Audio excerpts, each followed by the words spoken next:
Previously on the Lobby USA, Noah Pollack from the Emergency Committee for Israel tells supporters how to describe the BDS movement.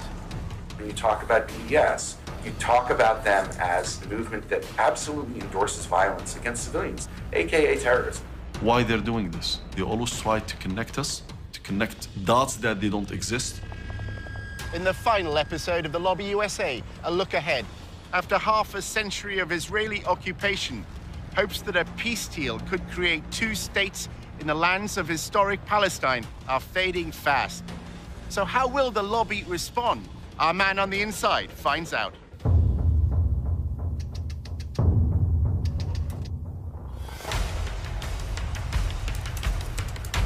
Using an undercover reporter, Al Jazeera's investigative unit infiltrates one of the most powerful lobbies in the world. Getting $38 billion in security aid to Israel matters, which is what AIPAC is doing. We examine how the lobby, led by AIPAC, the American Israel Public Affairs Committee, has secured unwavering support in Congress.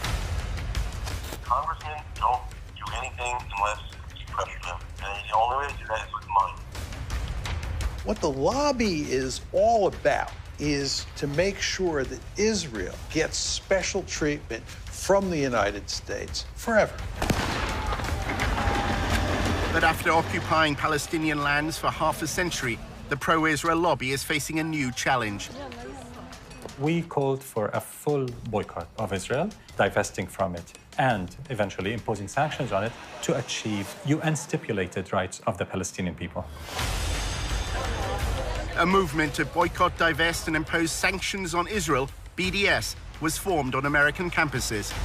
It seems to be achieving its goals. It threatens future American support for Israel. We believe in justice for all people. So that means the occupation has to end.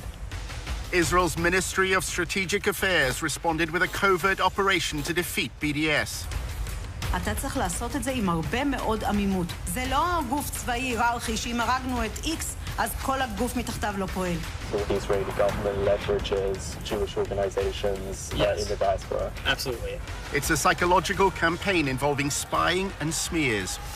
You discredit the messenger as a way of discrediting the message. Just stay on message. And what is that message? BDS is a hate movement. While our reporter monitored pro-Israel groups, he was asked to go undercover for the lobby. You're going into enemy territory. It's not for everybody.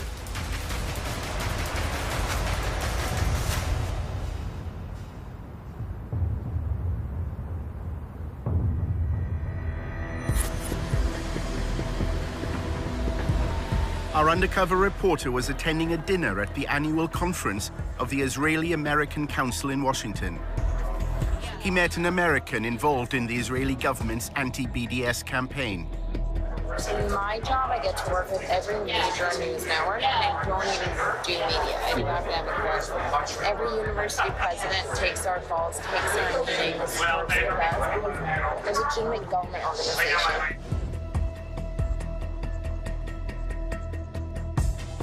The discussion was dominated by the boycott, divestment, and sanctions movement. So many organizations focus on BDS, but for the most part, when it comes to BDS, we're very behind the scenes. I'm meeting with university presidents, faculty, and students, but what they're doing is building relationships with local politicians, making sure that politicians know to turn to them when Israel-sensitive things come to the table. The three-day conference brings together the constellation of pro-Israel lobby groups in the US. On the surface, things seem to be looking good for Israel. Israel's booming. It's the startup nation. More venture capital is going into Israel today than at any other time in history. So why don't we just calm down, realize that BDS is worthless, it's losing, and ignore it.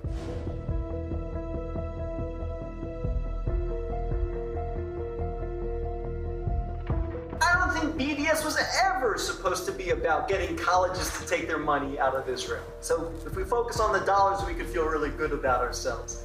If we focus on the fact that an effort's being made to distance us, those who love Israel, from the rising generation, I think we need to worry.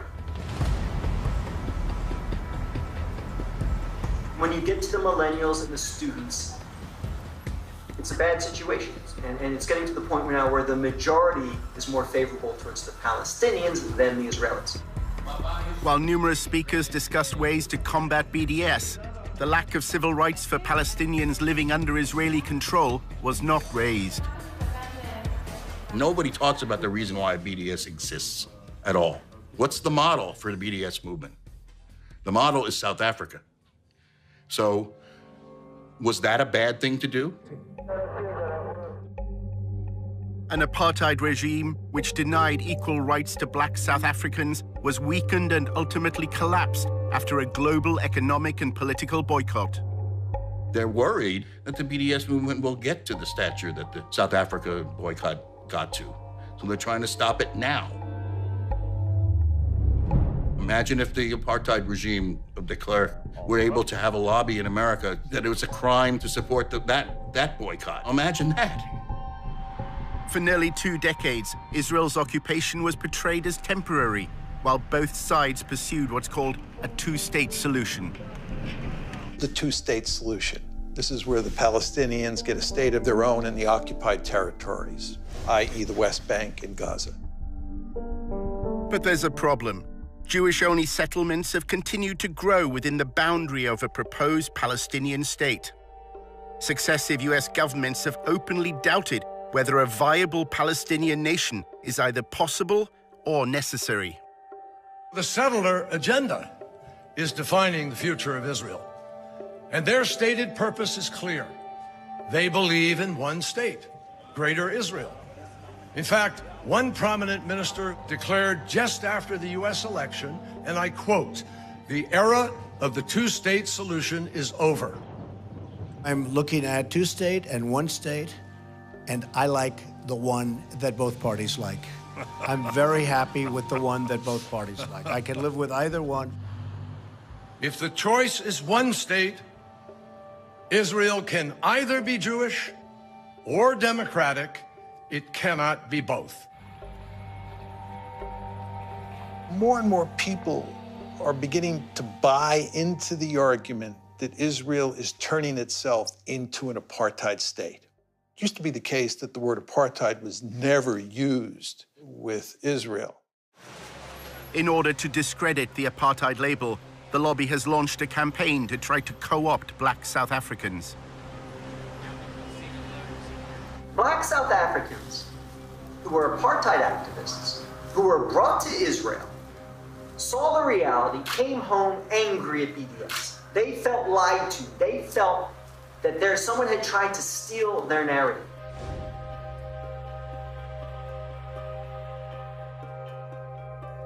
This is an effective tool. Bringing these black South African, former BDS activists, now Israel supporters to American campuses. During his volunteership, Tony learned that the Israel Project has been developing a strategy called Stop Stealing My Apartheid. The plan is to feed articles written by black South Africans into the American media, claiming that BDS has distorted their history. If you're disgusted by segregation in this country, if you're disgusted by South African apartheid, then you should also be disgusted by Israeli apartheid. Another workshop was addressed by Israeli diplomats from consulates in the US. Black Lives Matter had attracted particular criticism after voicing support for the BDS movement. It appears that Israel's diplomats may be trying to challenge the apartheid label by canvassing support amongst African Americans. The major problem of Israel is with the young generation of the black community. Black Lives Matter starts there.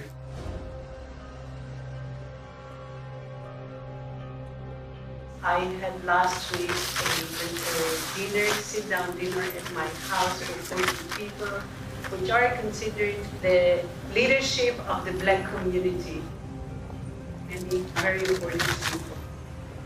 They can be part of our doing an activity. Pro-Israel groups are trying to cultivate a new generation of black leaders that is pro-Israel by bringing them to AIPAC conferences on all expenses paid trips, by taking them on delegations to Israel. They're doing that because they're afraid of BDS, and they're afraid of Black Lives Matter, which is this new struggle for Black freedom that also sees Black freedom as situated in a larger context. In 2014, Israel launched a siege of Gaza. In the same summer, police in Ferguson killed Mike Brown, and Ferguson rose up. And on the news at night, there would be both the latest out of Gaza and the latest out of Ferguson. There was solidarity that was expressed online with the Ferguson uprising. There were Palestinians who took to Twitter to cheer on the rebels of Ferguson and explain how to deal with tear gas.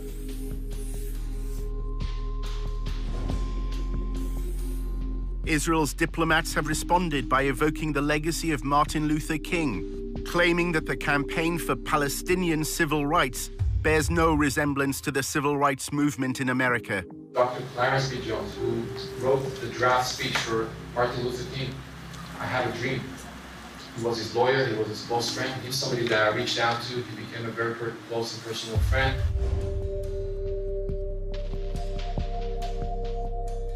Because of that relationship, he published 3 articles in the Huffington Post explaining why their agenda was hijacked.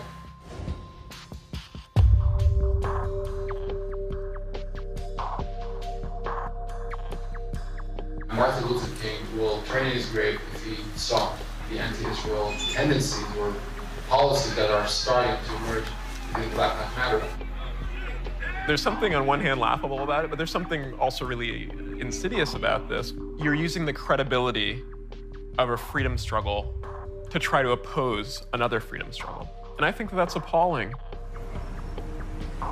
Soon after Black Lives Matter declared support for BDS, a fundraiser at a New York nightclub was suddenly cancelled. The venue's management said it didn't approve of the movement's stance on Israel. Tony was told by his boss, Eric, that the Israel Project was behind the decision. I don't know if you saw, but this club, ditched a Black Lives Matter event.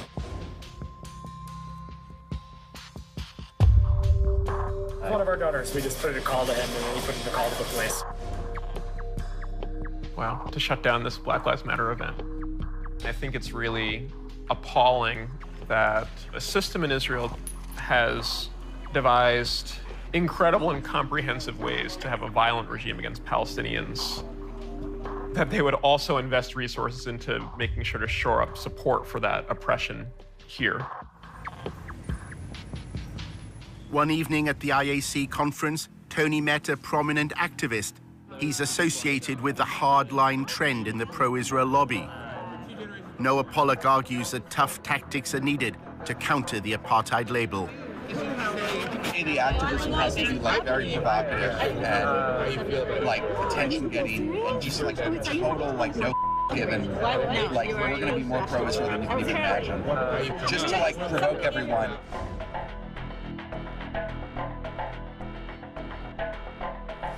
Pollock believes the American public, unlike those in Britain, will accept his gloves-off strategy. The majority of Americans are pro-Israel. Whereas we take the poll of Israel in the UK, it's just pure hatred of Israel. Your country, basically let half of Pakistan move in, So you have a different problem than we do here.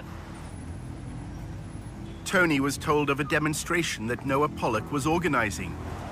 A bus took protesters to an event organized by the pro-BDS movement, Students for Justice in Palestine.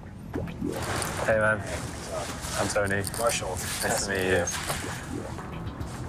This is one of those things where either it's going to be amazing and we're going to defeat BDS, or we're just broken. Well, you can't beat them, join them. We're obsessed with winning, so I just want to win. So I want to win something. They don't win anymore.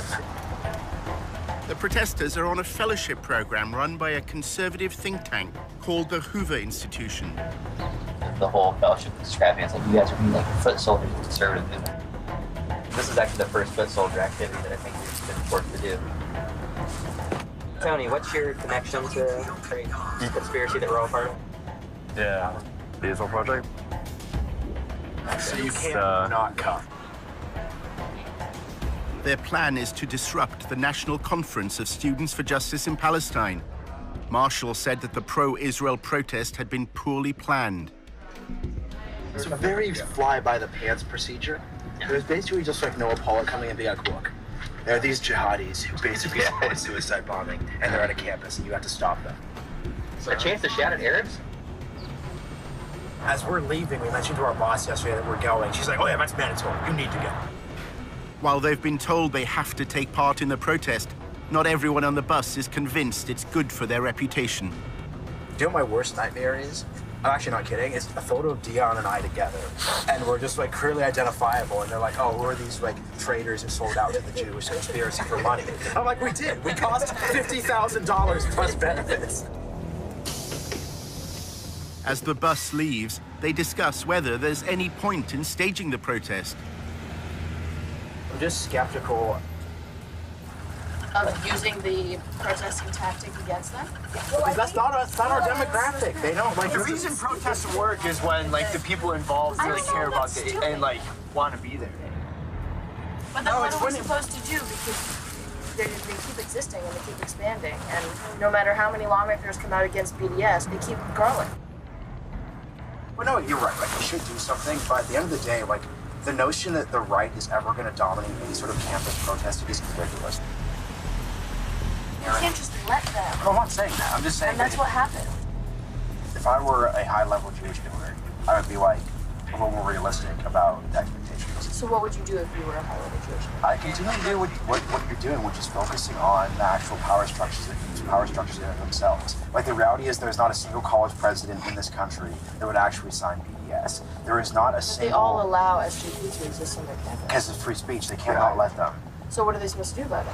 When a protest is sponsored and organized by outsiders, but made to appear like a popular grassroots movement, it's known as astroturfing. So they did a really job of getting me excited to show up and protest. It kind of, the way you're putting it kind of sounds a bit like astroturfing. No, this is astroturfing. No, this is actually the definition. There's a bus. What does that mean? So it's when you set up things. It's the difference between grassroots and astroturf. You're taking corporate money and you're manufacturing the image of a grassroots movement with corporate money by basically paying people to appear as activists. It just shows how little actual grassroots power they have and how all of their power is at the top. It's not that astroturfing is wrong, it's just that like your astroturf has to be like committed. You shouldn't have fellows saying, like, honestly, this is bad for my political career. The bus arrives at George Mason University, where Students for Justice in Palestine is holding its national conference. But the protesters can't find the conference hall. We just pull over and ask, hey, where are all the jihadis? The driver sees two students and stops to ask directions. One is wearing a headscarf. Oh, no. Come on. Oh, we're like, back to DC! Back to DC! I believe the comment said. Okay. No. Excuse me? Do you know where the Johnson Center is?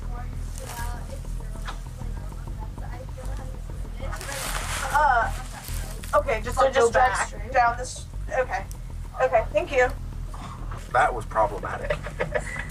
So this is off to a good start.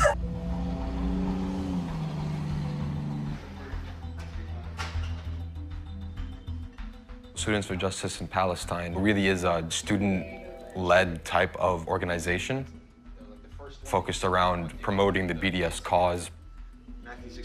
We have workshops on how to run a divestment campaign, finding intersections on campus, building alliances. Right now, Palestine has been essentially normalized on campuses.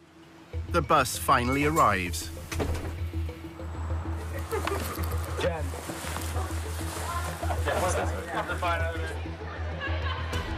Noah Pollock's protest is not a student event. To avoid breaking university regulations, he's arranged a legal briefing. The SJP conference is on the 3rd floor, and we're going to go up and in a respectful and quiet way protest them. Yael is a legal expert and is going to talk a little bit about that. We are here, of course, as guests of the university. So we don't want to be accused of disrupting a school-sponsored activity.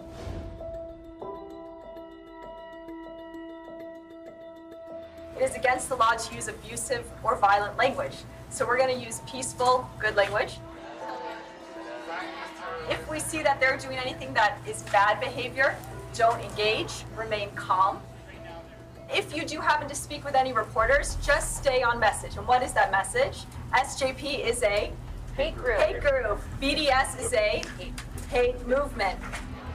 The only other thing you probably want to mention is that SJP endorses violence, terrorism, things like that. And you guys are going to be great. We're not there to provoke. We're not there to have any sort of incident at all. We're nice people. Tony's group of protesters then faced another obstacle. Wow, I don't know if you guys heard, we were stuck in an elevator. Yeah, I really like the area. With all the signs. They will shut us in an elevator. They had someone on the inside. That's anti-Semites. We start seeing groups of people coming towards us who don't seem familiar, and then brandishing Israel flags and then posters and signs.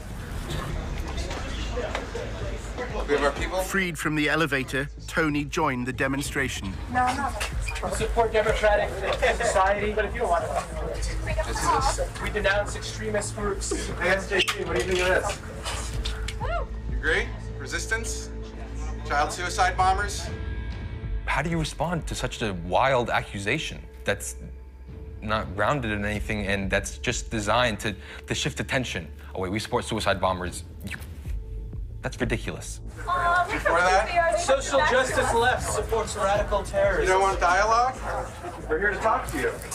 Turn your back. You'd think if like they were gonna do it, they'd try to shake it up, mix it up with new accusations.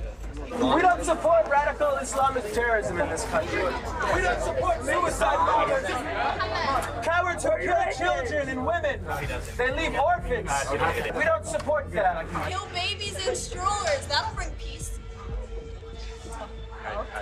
Yeah, Palestinian terrorists all over Israel. That would be it. Real baby killers, these terrorists. They kill women, they kill children, they don't care about anything. Rape women too, all the time.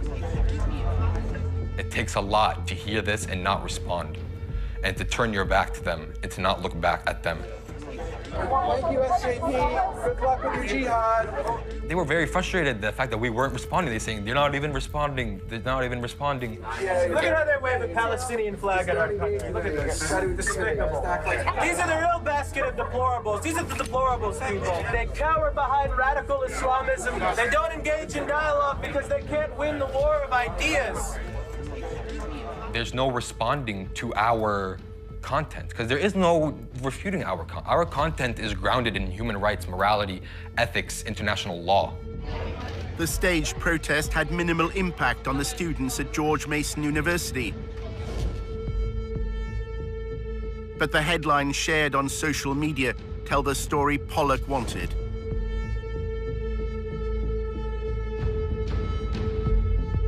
Yeah, let's head back to headquarters for debriefing and cocktails. In part 2, a looming crisis for the lobby. AIPAC is not representative of the American Jewish community. There used to be actually widespread public support for Israel in the United States. The foundation that AIPAC sat on is rotting.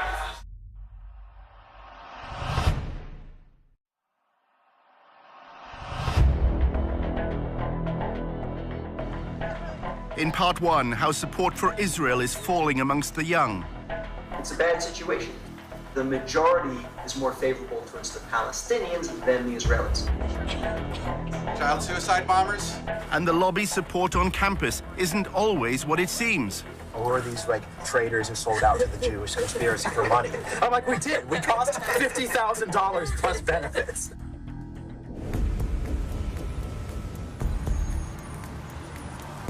Tony went to see his boss at the Israel Project, which is known as TIP, for brunch.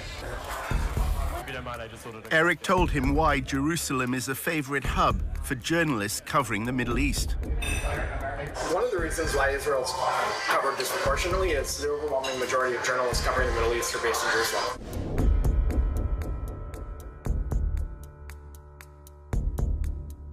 Jerusalem is a place where, after his 4 o'clock deadline, you could get drunk at a bar and meet people that. Tip is laying the groundwork in the media for a future war between Israel and Hezbollah. We're preparing for the worst case scenario. If it happens, we have to be ready because that war will be won and lost, the court of public opinion, not on the battlefield. Journalists based in Jerusalem would likely cover that war.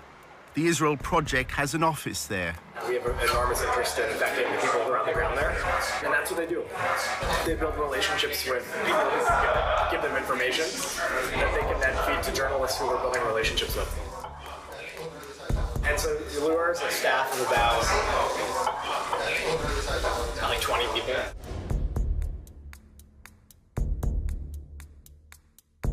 He was chief of staff of the Israeli embassy in D.C. for many years.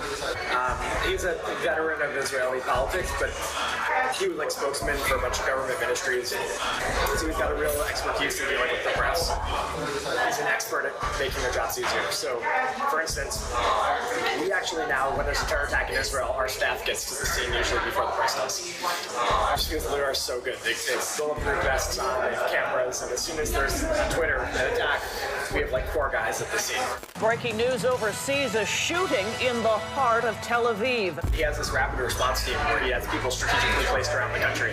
So if there's an attack, like the Sorona attack at Sorona Market in Tel Aviv. Clearly an attack on a soft target right now based on all the initial preliminary details we're getting from this very fast developing story. They take pictures and they get testimonies. By the time the press gets there, we do their job slow. They need a quote, they need information, they need a picture, a video clip, and full service, shot. We just give them. This is new video that just came in, and it shows people in the chaos after this happened, as it is night in Tel Aviv. By the time the press got there, we were able to help affect the narrative because, they're all scrambling. They need to get stuff to their editors immediately on what happened back in Brussels or Washington, and we're able to get them information. A TIP employee was interviewed by Fox News. Liat Delongovitz, who is live with us on the scene, works for the Israeli Project, which puts out news to the foreign press there. Hi, I'm here on the scene. I arrived fairly early. They use children to protect. The former CNN correspondent, Jim Clancy, first reported on the Middle East in the early 1980s. Those boundaries. When Tip begins interacting with journalists and suggesting the lines and suggesting the interviews, then it's not journalism anymore, it's just propaganda. Liat Delongovitz, who is on scene, again, works for the Israel Project, which works to put news out to the foreign press. During his volunteership at the Israel Project, Tony saw a letter to a donor explaining how Tip had assisted a journalist from CNN.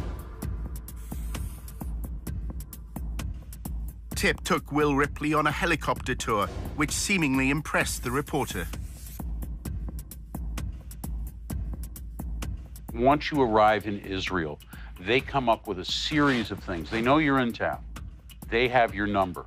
You get the helicopter tour. That's fun. You get some video that you can use in your reporting. And then they sponsor trips like this one with special access to people that they know, and they can set it up. I visited the Israeli side of the border with Gaza and can tell you the tension there is palpable. Hamas leaders have stated that they are aggressively expanding their underground labyrinth of tunnels. This won't help. The safe room won't protect you from a tunnel attack. Not from that. It's a very compelling report, but it's based on an absolute lie. And there are even reports from some residents they are hearing digging underground. The premise of the report is that Palestinians are digging tunnels in order to come up into the bedrooms of Israeli children and to kidnap them or kill them or terrorize them. The document Tony saw claimed the Tip's influence created one of the fairest reports on Israel shown recently on a major broadcaster. For those living close to Gaza, it seems only a matter of time before it happens again. It keeps me awake at night. There isn't one recorded case of these tunnels being used to attack Israeli civilians. The report was presented solely from one side. The Israel Defense Forces say the average Hamas tunnel is 3 kilometers, nearly 2 miles, costing millions of dollars and tons of valuable concrete, resources badly needed by the long-suffering people of Gaza to rebuild their cities. Tip fully knows that if you're the journalist in Gaza who's doing a report with Hamas sources, your office is damn well going to require that you put in an Israeli voice to counter some of the things that are said there. They well know that if you are on the Israeli side doing a report with mostly Israeli sources, that same pressure will not be applied. You will be allowed to go ahead without trying to get the other side of the story. Why is that? That's because TIP is powerful, and they're going to hold journalists to account. Dedicated to changing people's minds. TIP's promotional video explains its role. We don't attack the media. We become a trusted partner and resource, bringing integrity and facts to the coverage. After an exchange of tweets concerning the Charlie Hebdo attacks in 2015, Clancy left CNN. He is unable to discuss his departure for legal reasons, but recalled instances when the pro-Israeli lobby exerted influence. The big media companies will tell you that, well, maybe they won't tell you this, but they have been harassed.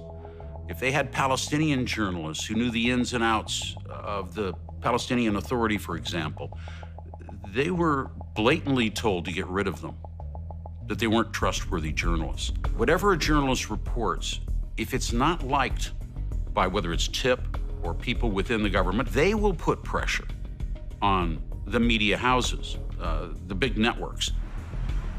TIP's online promotion claims it shapes the way Israel is framed in the international media.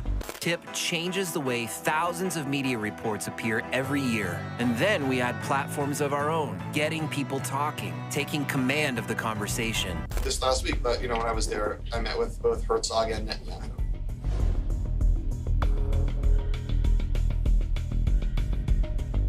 We exist to kind of articulate the reasons that the notion of a Jewish state is a good thing for us as Americans, and it's a good thing for Jews, and a good thing for Israel, and a good thing for the West, and a good thing for everybody.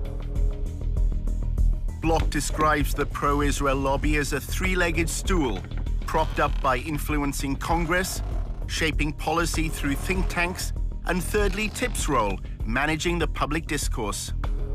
You've got the lobbying, the politics, and you've got the ideas and think tanks, but you can't define the meaning of those ideas. Other people are doing it for you, then the third leg of the stool isn't there and it falls over. He's brilliant in like a mad scientist sort of way. He was AIPAC spokesman, and he was like the troublemaker. He's always breaking the rules, but always getting done. He's very effective at strategic communications and dealing with journalists. At AIPAC, he was the man. I mean, he could get anything on the front page of the Washington Post. The most effective thing you can do in Washington is both explain your point of view and explain why other people disagree with it. Everybody knows that people come with perspectives. Reporters and people, we live in a sophisticated world. But the question is, are you credible? The Israel Project gained notoriety in 2009 after an internal policy document was leaked. It was a phrase book for pro-Israel advocates. Key phrases, words that work, were determined from focus groups. Israel wants peace. I want peace. We want to move forward in peace. We want to start negotiations immediately.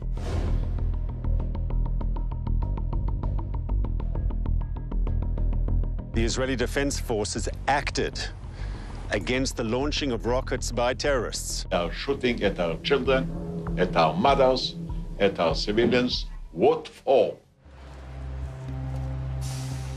Stuff that's data-driven. We do a lot of polling.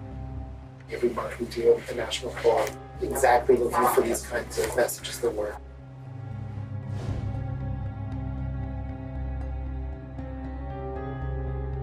We know that people use mostly from headlines. So the headlines are very, very carefully messaged.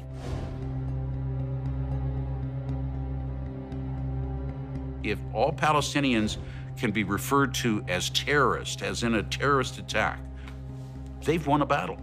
They've won a battle because that headline will be seen by probably 50 times more people than those who actually went into the article and read the details about it. You don't have any reporters, just three people who churn out carefully crafted headlines with article text that convinces you that the headline is true.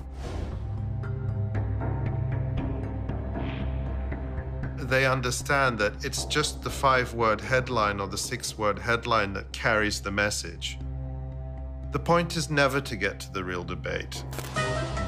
Why is Iran so happy about the Iran nuclear deal? Tip's social media videos had apparently shifted public opinion on the Iran nuclear deal. The American public started out being in favor of the deal and is now against the deal.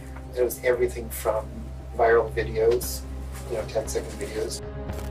You can send me the greatest article you want about the Iran deal, but I promise you that a 10-second video will get 1,000 hits.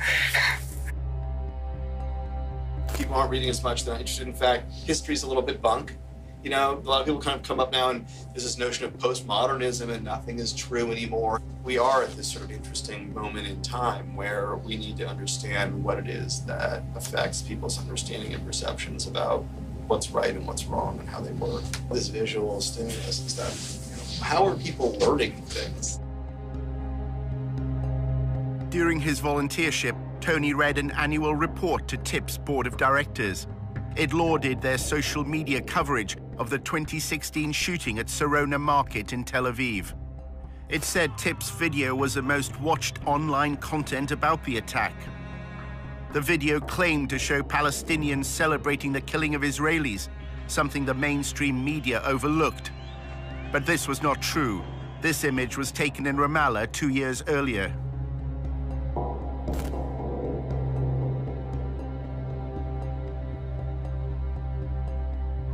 There are also other things that we do that are completely off the radar. When we work together with a lot of other organizations, we produce content that they then publish with their own main army. The Israel Project is supplying what it calls white label, that is unbranded content, to other outlets. We're putting together a lot of pro-Israel media through various social media channels that aren't the Israel Project's channel.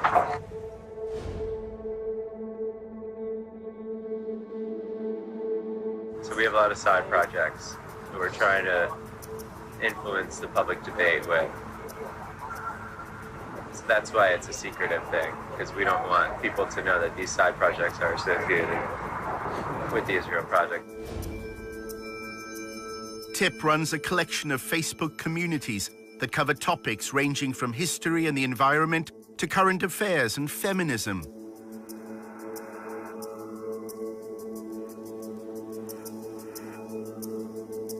But their affiliations to the Israel Project are deliberately vague. Why is it that they can't be connected to the Israel Project? I think it's because, we want people to view them as objectively as possible.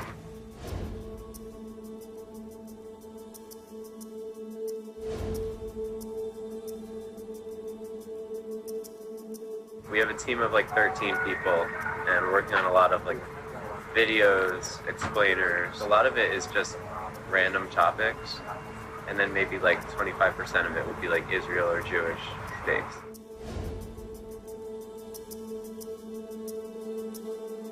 The Israel brand is increasingly toxic. So you can't sell Israel directly. You have to have sort of other hip stuff that's just very innocuous, fun, and then from time to time you're going to slip something about Israel in.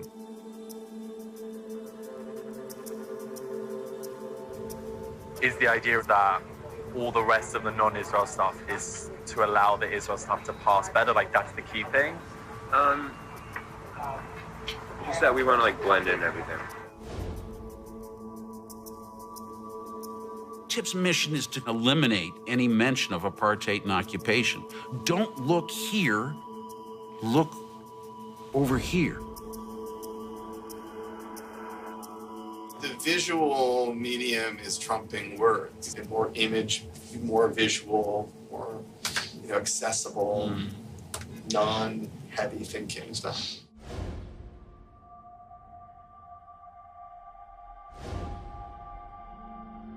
Kittens are easy to sell. Apartheid is a much harder product to get people to buy.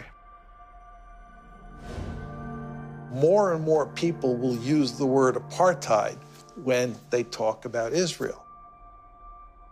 The end result is that the lobby has to work extremely hard today and will have to work even harder over time to defend Israel. And of course, in part, this means doing everything that can be done here in the United States and in the West more generally to discredit the BDS movement, because the BDS movement is so dangerous to Israel.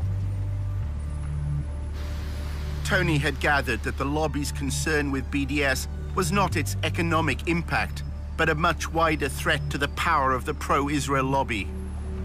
The specific potential of an immediate boycott, that's not a problem. It's a bigger problem is the Democratic Party, the Bernie Sanders people, bringing all these anti-Israel people, and the Democratic Party being pro-Israel is less of a bipartisan issue. And then, every time the White House changes, policies towards Israel change, and that becomes a dangerous thing for Israel. There is an actually important battle being fought on the campuses. For half a century, bipartisanship has been the cornerstone of AIPAC's success, as its website video explains. By some measures, Democrats and Republicans are more divided today than at any other time in the last 2 decades. But America's support for Israel transcends partisan politics. So when it comes to strengthening America's relationship with Israel, support must come from both sides of the aisle. That's where AIPAC comes in. What's begun to happen over the past decade is that support for Israel has begun to wither away in the Democratic Party. And in contrast, support for Israel in the Republican Party has begun to increase.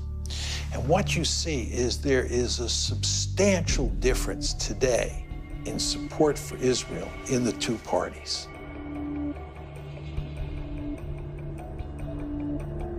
AIPAC has moved so far to the right that it's losing the young people. By the time of the next presidential election, Democrats will not glibly, in a debate, say they're running for president, and I love Israel, and I'm a diehard supporter of Israel. The terrain has changed dramatically. If you look at the changing demographics in the United States and what people's views are towards Israel and Israel's policies, it's only a matter of time before that trickles up to elected officials. I think it's inevitable.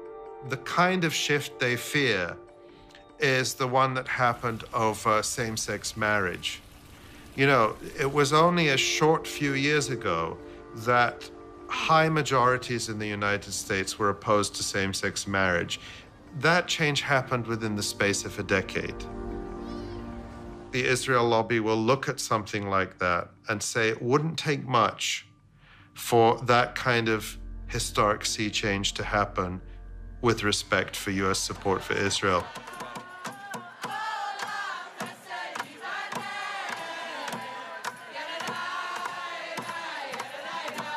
Outside AIPAC's 2017 annual conference, the first protesters were American Jews.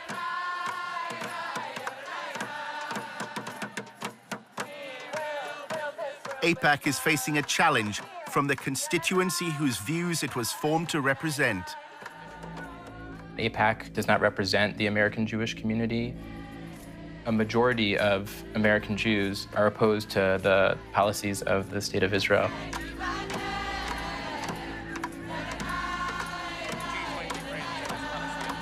You do not represent the best of the Jewish prophetic tradition, and we here to bear witness to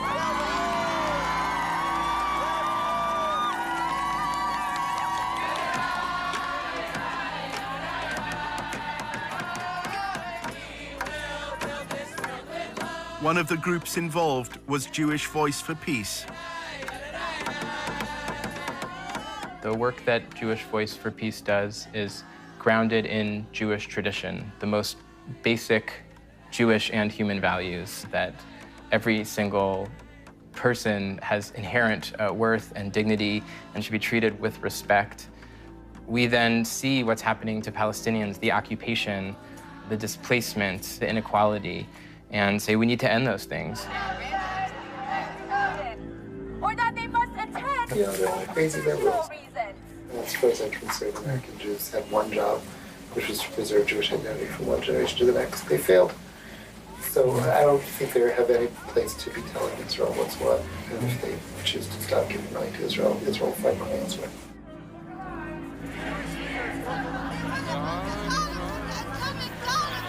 There were few pro-Israel demonstrators. Most wanted to project their strength through Israel's relationship with the United States.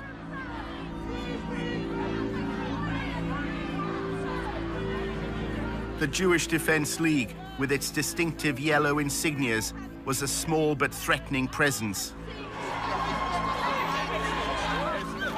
Its members later attacked a Palestinian-American man.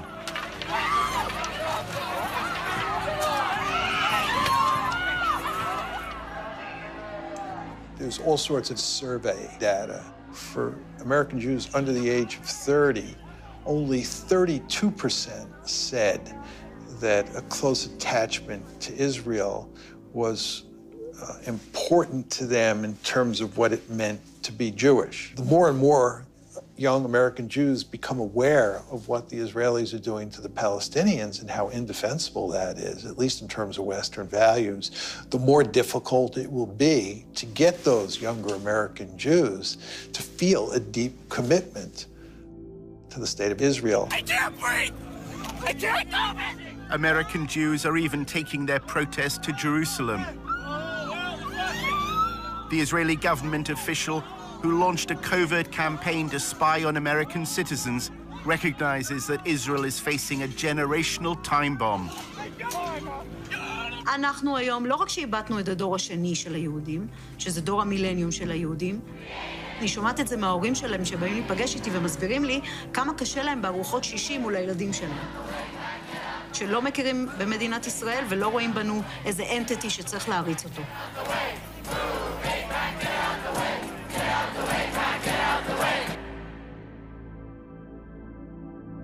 During Tony's volunteership at TIP, his supervisor, Eric, said he's looking to a future when the pro-Israel lobby will be unable to rely on AIPAC's influence in Congress. He said they faced a major challenge and a big bowling ball was being hurled towards them. They needed to get on the bowling ball and start dancing.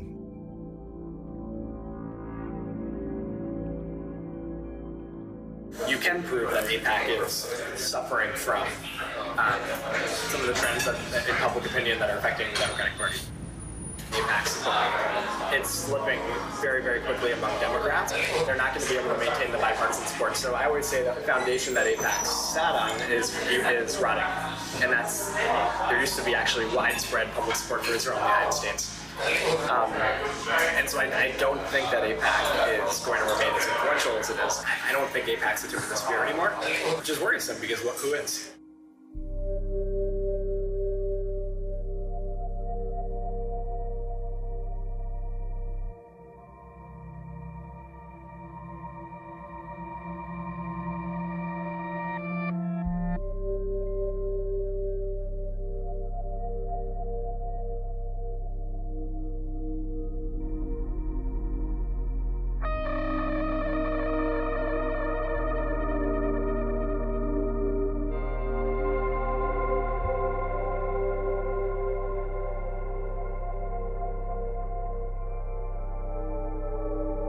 Just know I have total faith in you. I hope it's not the last time we work together.